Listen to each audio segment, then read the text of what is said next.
근데 이제 펠릭스를 보고서 이제 그렇게 흥분한 다음에 그 닮음에 기초한 범죄 계획을 세우는 과정에서도 게르만은 계속 이건 조금 뭔가 아닌데라고 이제 생각할 때가 있습니다. 예컨대 게르만의 여권 사진을 보면서 이상한 일이다.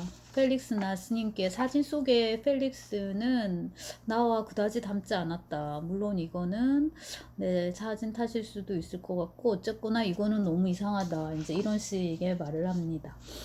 근데 이제 자기 기반이 더 필요한 거죠. 아니야, 아니야, 닮았어, 닮았어. 그렇게 해갖고 이제 범죄를 다 했죠.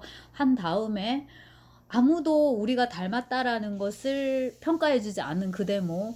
그러니까 그 사람은 나와는 전혀 다르게 생겼다라는 식의 이제 기사를 대하는 순간에는 그래도 나름대로는 모욕감을 느낍니다. 자, 1년의 이제 이러한 흐름에서 게르만의 입장을 이제 우리가 볼 때, 제가 아까 미학적 수치를 말씀을 드렸는데, 이른바 윤리적인 수치, 최소한의 그 윤리 감각이 최소한이라도 없는 것일까? 이렇게 물어볼 수 있을 것 같습니다. 그러니까 미학 외적인 함의는 전혀 없는 것일까? 실상 게르만은 자신의 기획이 자기 기만에 근거한 환상임은 물론이거니와 존재의 고의성과 유일성을 말살하는 일종의 폭력, 즉 악임을 알고 있다라고. 예를 들자면 어떤 대사가 나오냐면, 어떤 말이 나오냐면, 사람들이 나란히 있는 우리를 주목하고 벌떡 일어나서 에워싼 다음 경찰서로 끌고 갈지도 모른다. 왜? 뭘 위해 나는 이 글을 쓰는 걸까? 습관적인 펜 놀림인가? 아니면 두 방울의 피처럼 서로 닮는다는 것 자체가 실제로 이미 범죄인 걸까? 이미 죄인 걸까? 이 물음 있죠. 사람이 두 방울의 피처럼 서로 닮았다라는 것 자체가 이미 죄악인 것은 아닐까?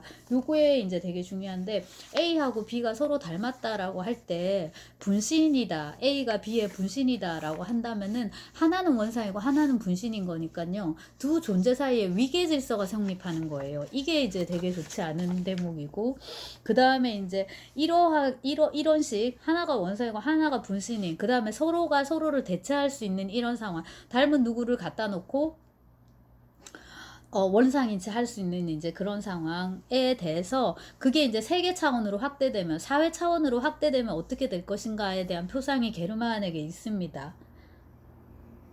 모든 사람이 서로를 닮았고, 그래서 서로가 서로를 가뿐하게 대체하는 미래의 무계급 사회, 갤릭스들과 페르만들로 이루어진 사회라고 말을 하는데, 펠릭스하고 게르만에서 앞에 철자를 바꿔가지고요, 갤릭스하고 페르만 이런 표현을 씁니다. 그래서 이제 이게 바로 여러분 사회주의 비난이에요. 딱 그렇게 읽히잖아요. 그래서 모두가 평범한 프로레타리아의 천국, 소비에트, 소련, 사회주의 러시아인데, 이제 이거를 나보코프가 이런 식으로 패러디하고 있다. 이거는 이제 명백한데, 소비에트 사회를 비판하는 것 이상의 어떤 함의를 더 우리가 찾아볼 수 있지 않을까라고 이제 생각을 하고요. 그 점에서 이제 게르만이 꾸는 악몽이 있는데, 우선은 이건 오랫동안 꾸었나 봐요. 수년간 이제 꾸어왔는데, 끝없이 긴 복도에 있어요. 있는데 끝없이 이어지는 긴 복도인데 밑바닥에 문이 있나 봐요. 그 문을 열었더니 완전히 텅 빈 백색 도료를 새로 칠한 벌거숭이 방이 있는 것을 보고 경악한다. 그러니까 또 그런 방이 나오는 거예요. 긴 복도가 있고 밑에 문이 있는데 문을 열었더니 하얀색으로 칠한 이제 새로운 방이 있는 거예요. 그래서 굉장히 그로테스크할 것 같다는 생각이 들고, 암흑보다도 이 흰색 빛이 더 무서울 것 같다는 생각이 들고, 요즘 이제 유튜브 많이 찍는데 저도 지금 그러고 있는 셈이지만은, 그 출판사나 이런 데서도 이제 홍보물로 많이 찍던데 보면 다 하얘요. 벽도 하얗고 바닥도 하얀데 의자만 하나 갖다 놓고, 그 다음에 이제 편집부든 디자인부든 직원들이 약간 조금 광대스러운 그런 복장을 해서 이제 이렇게 나오는데, 저런 거는 어떻게 무대를 그쳐 하는지 이렇게 하얗게 이제 다 깔아놨더라고요. 이렇게 스튜디오 같은 데 가면은 그런 식으로 이제 만들어 놓은 거죠. 근데 이게 완전한 세계라고 생각하면 되게, 진짜 세상이라고 생각하면 되게 무서운 거죠. 하나의 조건화된 무대, 스튜디오라고 생각하면 괜찮은데, 세계 자체가 그렇게 아주 구성되어 있다고 생각하면 그때부터는 이제 이게 악몽이 되는 거고, 이거보다 이제 더 무서운 게 뭐냐면은 강아지 꿈인데요. 요거는 제가 읽어드리겠습니다.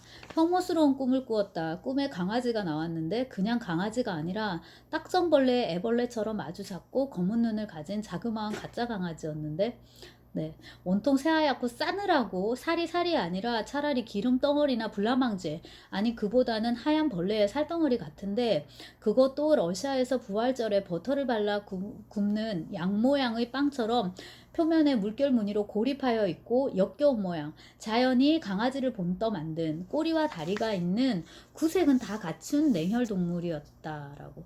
그러니까 차라리 강아지라 해도,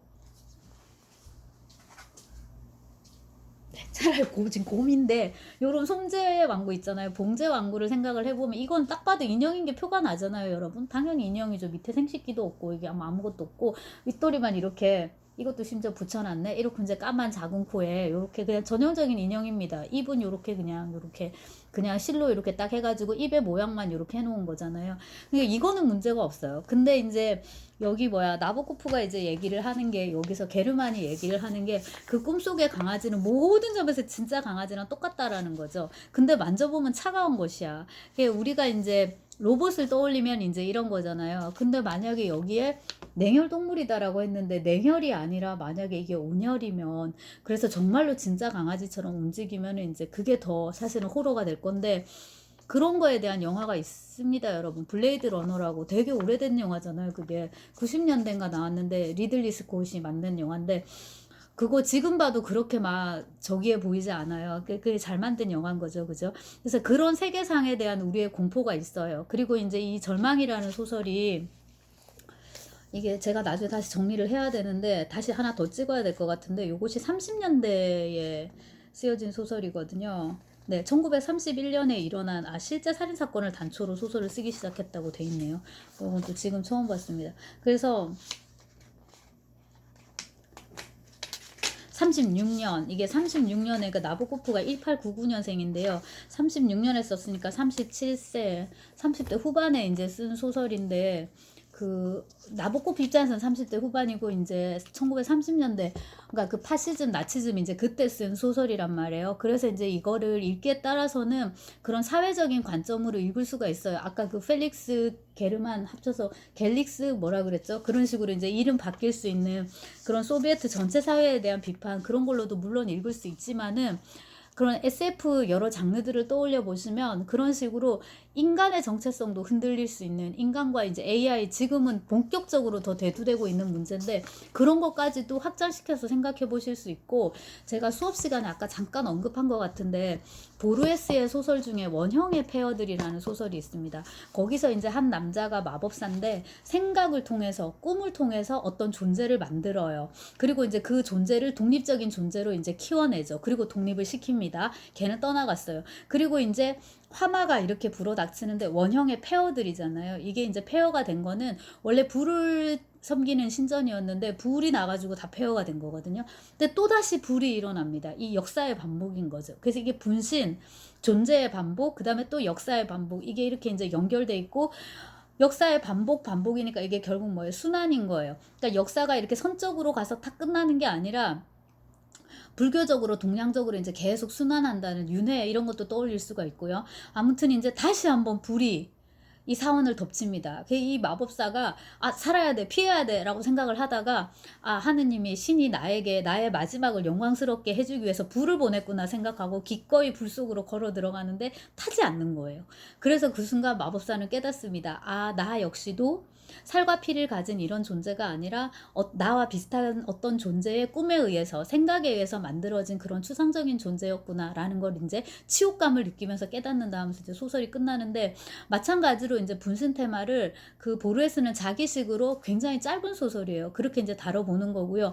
나보코프는, 근데 제가 다시 읽어도 이게 기교가, 언어 유희가 너무 세가지고 요 정도 듣기까지는 우리가 정말 참아주는데, 이제 더 길어지면은 너무 힘들지 않나 싶고 다시 읽고 하나 더 찍을 생각입니다. 지금 보시면 창백한 불꽃인데 두께가 일단, 네, 근데 이제 이거는 더 난해하거든요. 그리고 이제 이거는 분신 테마가 주가 아니라 이거는 텍스트의 층위가 이렇게 나누어집니다. 그래서 더 이제 복잡해지는데, 그나마 이제 절망은 30대 때 쓴 거라서 나보코프의 지적인 유희가 온건한 수준에 있을 때, 우리가 감당할 수 있는 수준에 있을 때 그나마 이제 써가지고 요 정도이고, 그 다음에 또 하나가 뭐냐면은, 나보코프는 모더니즘 작가들을 되게 좋아하지만 율리시스를 쓴 제임스 조이스나 이런 작가들요. 좋아하지만 그 다른 모더니스트들이 조금 비중을 두지 않았던 그 스토리, 플롯 창조를 에 굉장히 공을 썼어요. 그래서 이야기가 있는 거예요.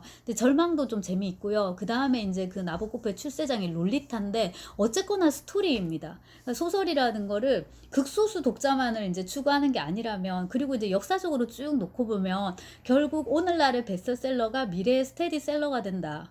대략은 이제 그렇고요. 장기적으로 누군가는 읽어줘야지 그 작품이 이제 의미가 있는 건데, 롤리타도 우선은 스토리가 이게 재미가 있으니까 그게 이제 큰 것 같고, 절망도 언어 유희가 심하긴 하지만은 그래도 스토리가 그쵸 여러분, 재미가 있으시죠, 그죠? 그래서 저희가 이제 조금 불편한 부분 혹은 짜증나는 부분, 그러니까 이 게르만이 막 말에 대해서 계속 말하는 그거, 자기 글쓰기에 대해서 말하는 그 부분, 그 부분에서는 조금 열받지만 이제 참으면서, 그 다음에 이제 결국 그게 이제 스토리 플롯의 힘인데, 다음에 어떻게 될지, 진짜로 죽일지, 죽이고 나서 발각이 될지 어떨지, 발각이 된다면 어떠한 행동을 취할지, 이런 게 이제 궁금해지잖아요.